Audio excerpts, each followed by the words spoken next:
Okay, we need to talk about something. I got 2 words for you.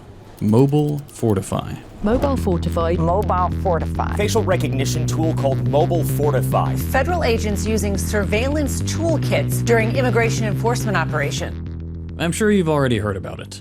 These last few months we've seen ICE agents doing something new. Pulling out their phones. Not to play 8 hours of Candy Crush, but to take people's picture without their permission. Using a sort of touchless tap to ID papers please app called Mobile Fortify. And after reading about it for this video, frankly, it scares me. When an agent pulls you over and snaps a pic, this app automatically cross-checks it against the DHS's biometric database containing over 200 million ID'd pictures. If it finds a match using facial recognition AI, the app can pull up everything from your name, to your address, to your immigration status, social, and anything about you that might be in an FBI file. ICE agents then choose what they want to do with that information. Meanwhile, the app stores that new picture of you for 15 years if you're a citizen, and 75 if you're not.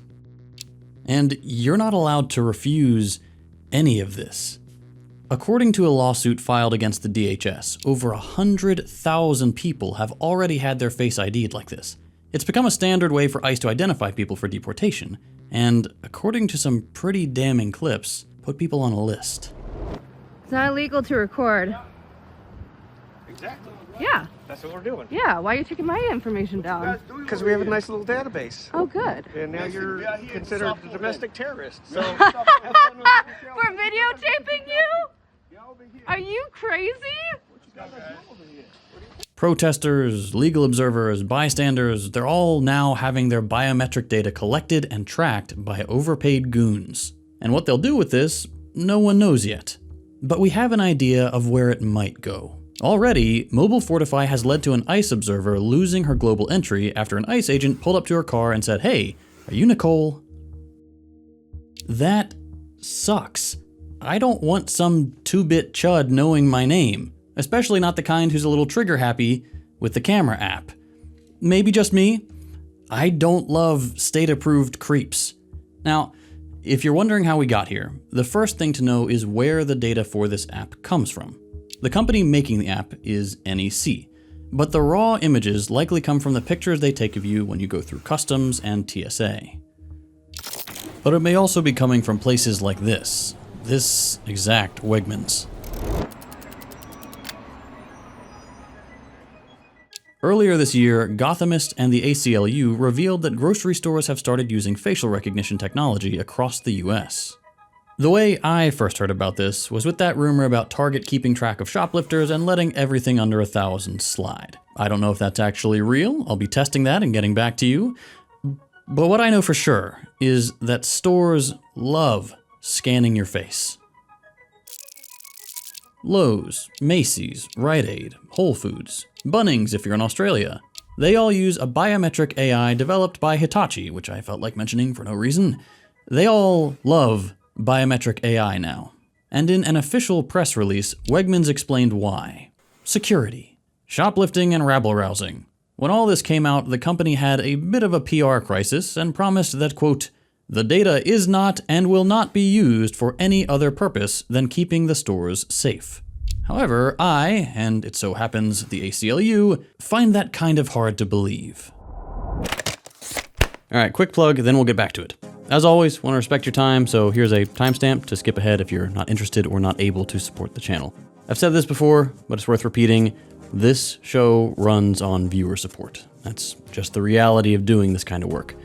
There aren't a lot of companies lining up to fund openly socialist content, and even when they do, that's not something I want to depend on long term, because at the end of the day, if your funding comes from corporations, there's always going to be pressure there. And sometimes it's subtle, sometimes it's really not, but it's never on your terms. So the alternative is pretty straightforward. If we want this kind of content to exist, it has to be supported directly by the people who actually watch it. If you're in a position to help out, Patreon is the easiest way to do that. You get some nice perks too, including early access to ad-free versions of every video and access to our patrons-only Discord server, complete with book club. And then there's Means TV, which I've been really working hard to help build these last couple of years. Means is a worker-owned streaming platform. That means no ads, no corporate oversight, just normal people trying to build something that actually reflects the politics we talk about here. I've been posting some extra stuff there already, including like 15 minutes of extra content for every single video, and we have some bigger projects on the way too. Now, no pressure, obviously. Watching and sharing the videos helps a lot on its own, but if you do want to go a step further and help make sure that Second Thought stays afloat, these are the best ways to do it.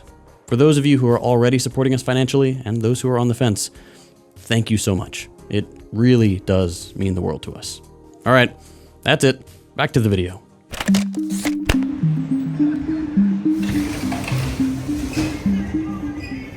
We have almost no information on how Wegmans' biometric data is stored, how people are tagged and recognized, or who even has access. Not only that, security is a pretty broad term.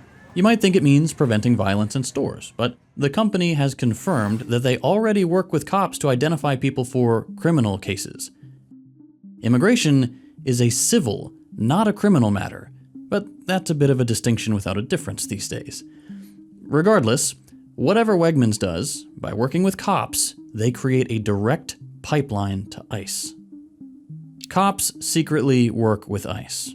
ICE has already used footage from AI cameras obtained by police departments to ID license plates using cameras that can do way more. And if all this wasn't enough, we've already known for a while that DHS buys data for its identification systems from third parties and private companies. There's very little reason for us to believe that if this footage ends up in somebody else's hands, that ICE would buy phone tracking data but draw the line at data that lets you track someone's face. So it's likely that this already is, or may soon become, another way for the government to track us. But I know what you're thinking. Okay, well, I can just avoid those stores. At least in New York, stores using facial recognition technology have a legal obligation to tell you and post it on the front door so you can just walk away. But biometric scanning isn't some fringe thing anymore. It's a much bigger business than you'd think, and it's intruding into more and more of our lives. Take, for example, age verification.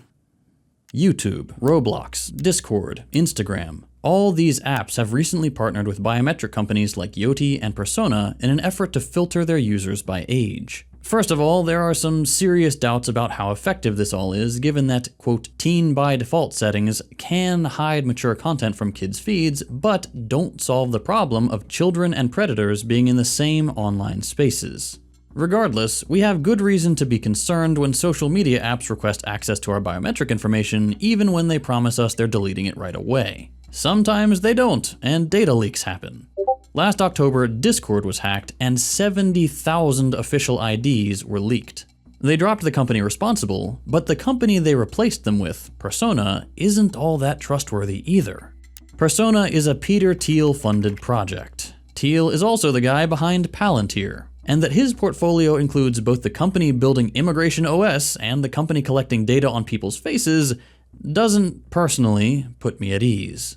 Especially when Persona's been in hot water recently for potentially tangling up their age verification system with US government watch lists. Now, this watch list stuff isn't exactly sorted yet. We'll probably know more in a couple months. But we don't even need to go the Thiel network route to find some really shady shit. Social media companies have openly worked with ICE to ID people who criticize the organization. And again, I know what you're thinking. Okay, well, I will stop going on Google, Instagram, Reddit, Discord. I won't post anything political. I'll only use the cringe lib apps that no one's on. But again, this is a big business. Facial tracking isn't limited to grocery stores and the internet. Last year, Customs and Border Patrol flew a, quote, military-grade MQ-9 Predator over the anti-ICE protest in LA. That's a drone that looks like this. It can be equipped with hundreds of cameras that can see through clouds, rain, fog, capture, quote, everything that moves across 40 square miles in high definition, which is concerning enough and doesn't include the fact that the big drone can be paired with a smaller drone that IDs people from about a mile away. Okay, I know what you're thinking. All right, well, I just won't protest. But are you gonna go outside at all? Because a ton of police departments have flock cameras all over small towns, and they can be set to automatically track and zoom on your face and tag the video using Gen AI completely automatically. Like we said earlier, ICE has already used those cameras on license plate tracking, but the tech gives you the ability to do way more. I know what you're thinking. Okay, well, I won't go anywhere public then. I'll stick to private property only, somehow. Except, tons of private homes have a Ring doorbell now. Not long ago, police departments were just handing them out. And what started as a high-tech convenience soon became a lost dog AI tracking thing. And now, to quote the CEO directly in a leaked email, "I believe that the foundation we created with Search Party, first for finding dogs, will end up becoming one of the most important pieces of tech. You can now see a future where we are able to zero out crime in neighborhoods." But I know what you're thinking. Okay, well, I'll stop growing up entirely. You can't arrest a kid. Except, DHS is, quote, experimenting with using facial biometrics to monitor migrant children, quote, down to the infant, and algorithmically predict how they will age so they can be identified if they cross the border years later. But I'll just never commit any crime, or voice any dissent, or show my face anywhere. I'll just have my own personal opinions that I keep to myself, and I'll use my phone exclusively to check the weather and play games. Except, that's not safe either. Weather apps and mobile games have sold tracking data on their users to data brokers, who sell that to ICE, who then use other companies to enrich people's biometric profiles by merging all these data sources together.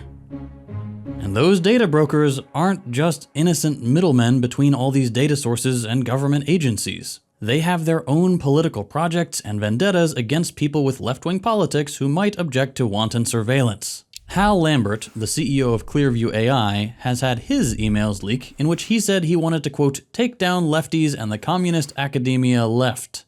And let's briefly talk about Clearview. If you haven't heard about them before, they are a longtime vendor for ICE selling facial biometric AI. In fact, they just renewed their relationship with the government in a $9.2 million contract. That's a lot of money, but it's justified according to ICE because of Clearview's invaluable, quote, proprietary database of 50+ billion facial images. So those 200 million plus pictures we talked about before, already scary, are completely dwarfed by what the private sector has collected on us by scraping literal billions of pictures of us without our consent. But, and I hate to say this, really, I know what you're thinking. This doesn't concern you. You're daddy's good little boy, girl, NB, and you'd never do anything wrong. This is the stability that we were asking for. Daddy's back. Daddy's about to land, and Daddy has needs. They're a good bunch out here. I'm glad Trump's here at the moment. It's like Daddy arrived and he's taking his belt off. But in all this talk about biometric AI, we haven't even touched on the most obvious point, which is that it doesn't even work. The use of facial recognition technology by cops has led to several wrongful arrests. As it becomes more popular, that's only going to become more common. This sucks for a lot of reasons, not least of which that the apps especially don't work with non-white people. Asian and black people are more than 100 times more likely to be misidentified. This is a product of the training data being made up mostly of white men, and also cameras being built by companies that prioritize accurate exposure for light skin. Meaning women and people of color are much more likely to have the app spit out a face that isn't theirs and call it a match, usually with a number like 97% accuracy. This number is obviously bullshit, but it's given cops false confidence. And in the case of ICE, this has led to officers trusting Mobile Fortify over actual birth certificates. And when you think about it for even 1 second, it is pretty obvious why these apps wouldn't be all that accurate. If your face isn't in the database, it's not in the database. So every result the app gives you would be a false match. That might make it seem like the solution is having every single person's picture, but that's its own problem. Both ethically and because the bigger the dataset, the more lookalikes there are, and the more the app is going to spit out hundreds of false matches. And none of this is regulated at the federal level. There are huge privacy, security, due process, and human rights concerns here. But, as is often true in these situations, The markets found a regulatory gap to exploit, and the state has become a willing participant in turning terror into profit before the public catches up. The good news is that protest and public outcry exists, and happens to work against this kind of stuff. Nobody wants this, and people are going out to stop it. $64 billion worth of data centers have already been blocked or delayed thanks to protests around the country. This whole AI infrastructure that they're trying to jam down our throats is unpopular. It brings out crowds, and those crowds get results. For as horrifying as this dystopia gets, I feel pretty confident that we won't let this slide. Every day that billionaires find a new, objectionable use for their tech, they lose support. The people come together and they force change. It's only a matter of time before the billionaires lose it all.